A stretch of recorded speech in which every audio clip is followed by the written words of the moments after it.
บายดีทุกคนนะพ่อกันเพื่อนึงเนาะเพราะว่าเฮามาเลาะเป็นป่าที่สองเนาะตัวเนาะจะลึกจะเพิ่งกันเนาะว่าสิได้หรือบ่เนาะนะโอ้รถจะยากที่จะมองเนี่ยเป็น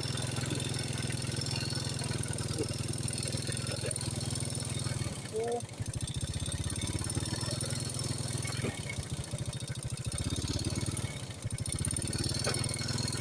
มาลุ่มอีกป่าที่สองเนาะ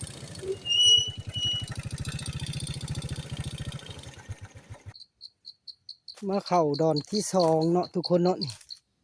มาเบิ่งนำกันโอ้เฮ็ดยังน่ะโอ้เฮ็ดพ่อเฮ็ดนั่นแหละอีกแล้วทุกคนเอ้ยนี่ดอกงามเลยพุ่นน่ะอืมดอกปักงามๆเลยนี่ทุกคนอืมดอกงามเห็นอีกบ้างน่ะเห็นดอกหนึ่งพุ่นน่ะนี่ก็เห็นดอกหนึ่งคือกัน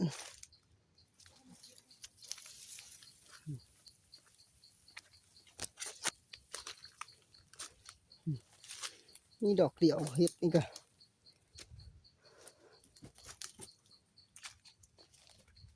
เอาป้าดอนที่สองมันก็ได้อีกดอกหนึ่งเนาะป้าไปเบิ่งอีกเพิ่นว่าเพิ่นเห็นเห็ดอีกเนาะทุกคน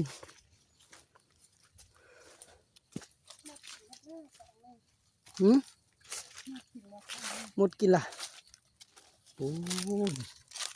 หมดกินแล้วว่าสั่นฟูแต่ดอกก็ถ้าว่าพ้นห้ำนี่ งามอยู่เนาะถ้าว่าพ้นห้ำนี่บ่ได้เลยได้เนาะเปื่อยสวย ไปเลาะไปอีกทุกคนไปเบิ่งนำกันเลาะหาเห็ดดอนนี่บ่อยากมีเนาะมาดอนที่สองก็บ่อยากเห็นเห็ดปานใดแต่ก็เลาะไปเรื่อยๆเนาะบางทีมันเพาะอีกพอเห็นเห็ดดอน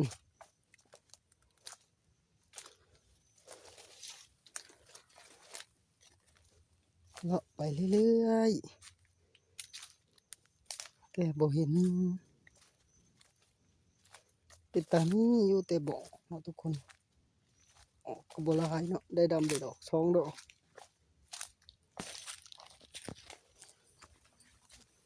บ่มีเห็ดบ่เออเห็ดบ่ออกดอนที่สองเนาะทุกคน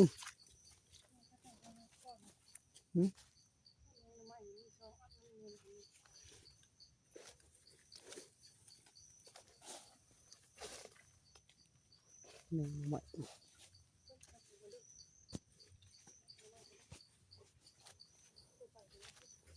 ดอนนี้บ่มีเห็ดเนาะ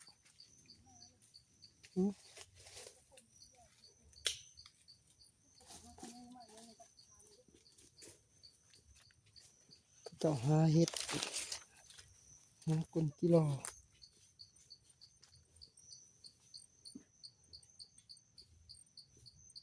มาดอนนี้บ่มีเห็ดเลย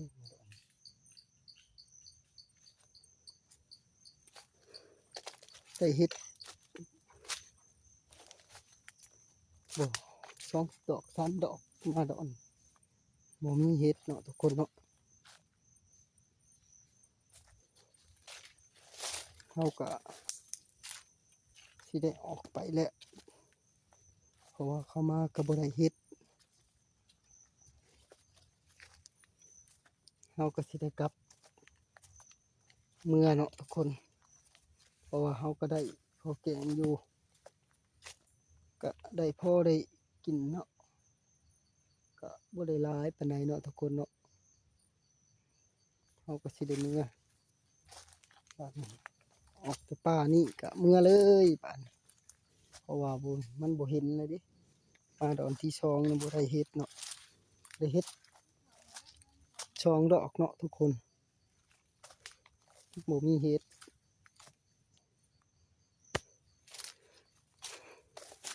บ่ได้เฮ็ดก็เลาะหาเบิ่งหน่อไม้เพกเนาะทุกคนบ่ได้เฮ็ดก็เลาะหาเนาะหน่อไม้เพกนี่หน่อไม้เพกทุกคนนี่ น่ะกระโดดกระเดีอยู่พี่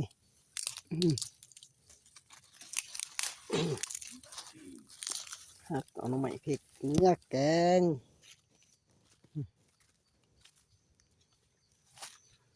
หักเอาโอ้ยหน่อไม้พริกมาดอนสองบ่ได้เฮ็ดเลยหักเอาหน่อไม้เมื่อต้มเมื่อแกง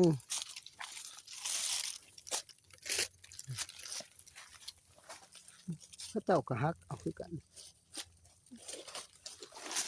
พระเจ้าก็หาคือกัน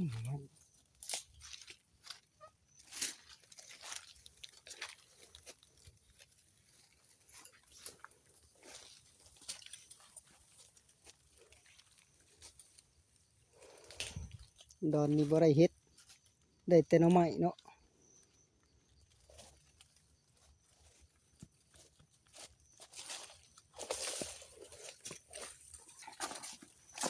เขาเจ้าขุดจิโร่เนาะคุณขุดจิโร่หลายหลายเอาเลาะหาเฮ็ดแต่บ่ได้เนาะดอนสองได้แต่ดอนแรก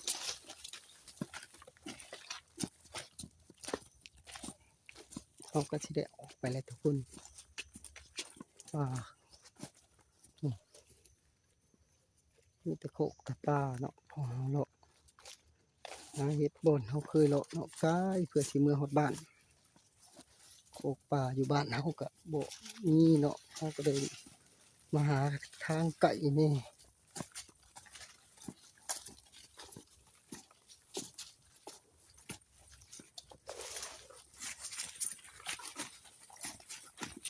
มาเบิ่งก่อนนะไหมสองเกาะสิมีบ่อเนาะทุกคนเจ้าฮักเอาเบิดก่อน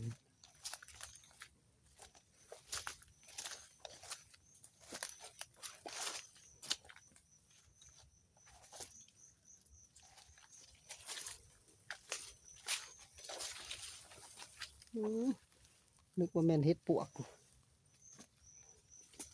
เลยไปเฮ็ด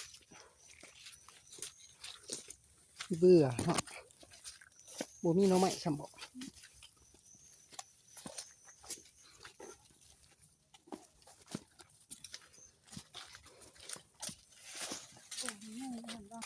เพิ่นเอาหน่อไม้อีกเนาะหน่อไม้เนี่ยเป็นคืองามแท้หน่อไม้เพกเนาะทุกคนงามปลูอยู่หน่อไม้เพกแกงแซ่บได้ทุกคนพี่กำมือกันนี้พี่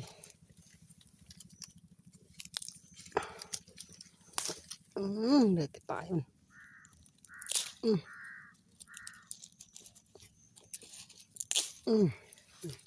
นี่แต่หน่อไม้เพกเนาะทุกคนเนาะนี่แต่หน่องามๆ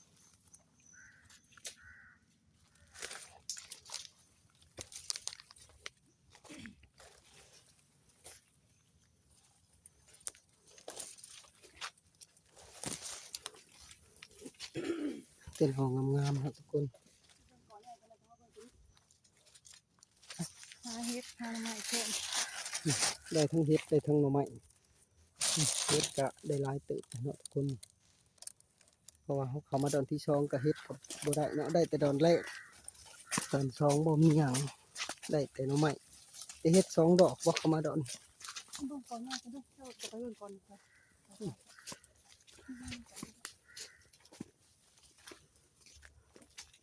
สิมาเบิ่งเกาะใหญ่เนาะทุกคนว่าสิมีบ่เด้ก็มีอยู่เกาะหน่อไม้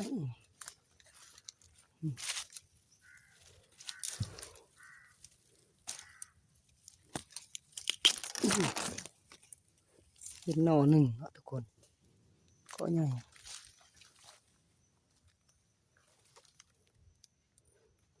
นี่อีกหน่อหนึ่ง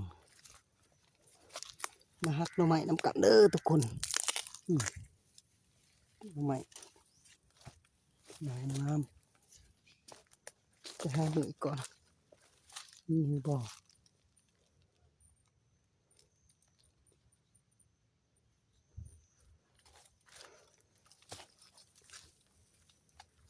หน่อไม้เพกหน่อไม้โจดเนาะเพราะว่าเขาเลาะหาเห็ดบ่พอเขาก็มาเลาะหาหน่อไม้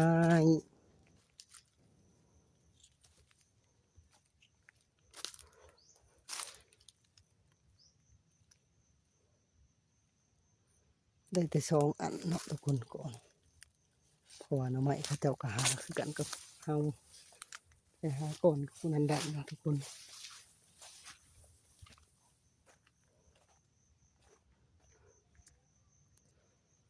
ถือว่างูโค้งออกมาหอดบอนเก่าเนาะทุกคนเนาะ